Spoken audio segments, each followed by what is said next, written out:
제레미 플레밍 영국 정보통신본부 GCHQ의 첩보국장이 공개연설에서 블라디미르 푸틴 러시아 대통령이 군사 반란에 직면했다고 밝혔습니다.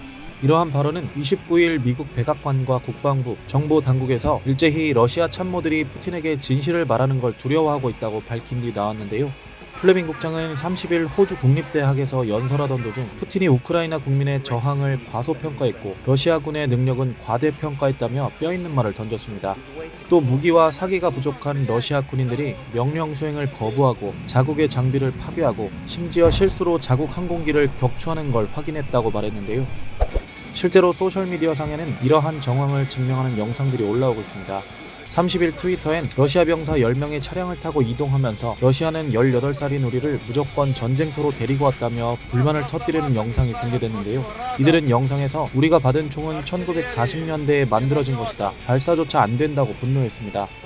지난 25일 영국 데일리메일은 한 미국 관리의 말을 인용해 러시아 탱크부대 사령관인 메드베데프 대령이 자신의 군대에 의해 고의적으로 살해됐다고 보도하기도 했습니다.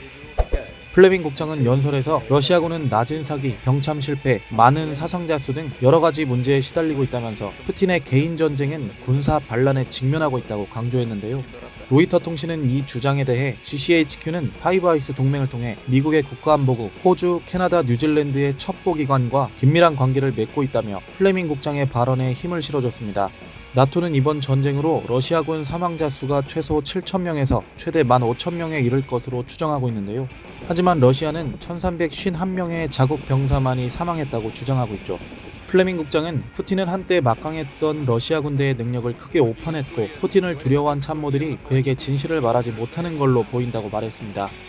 이렇게 군사반란 가능성에 대한 주장과 함께 푸틴 대통령이 시진핑 중국 국가주석에 이용당하고 있다는 주장도 나왔는데요. 플레밍 국장은 시진핑이 러시아의 경제적 약점을 이용해 석유와 가스를 값싸게 구매하고 중국의 국제적 영향력을 강화할 기회를 포착한 것이라고 분석했죠. 벤 월러스 영국 국방장관 역시 중국이 러시아 지원에 적극 나서지 않는 데는 이유가 있다면서 러시아의 실패로 가장 큰 이득을 보는 나라는 중국이며 러시아인들은 곧 자신들이 혼자라는 사실을 깨닫게 될 것이라고 말했습니다. 하지만 푸틴의 자국민 정보 통제는 아직 효과를 거두고 있는 걸로 보이는데요. 러시아의 여론조사기관 레바다 센터의 최근 조사 결과 러시아 국민의 푸틴 대통령에 대한 지지율은 83%로 나타났습니다. 71%였던 우크라이나 침공 전보다 12%포인트나 상승한 것으로 지난해 11월부터 지금까지 푸틴의 자국 내 지지율은 지속적인 오름세를 보이고 있습니다.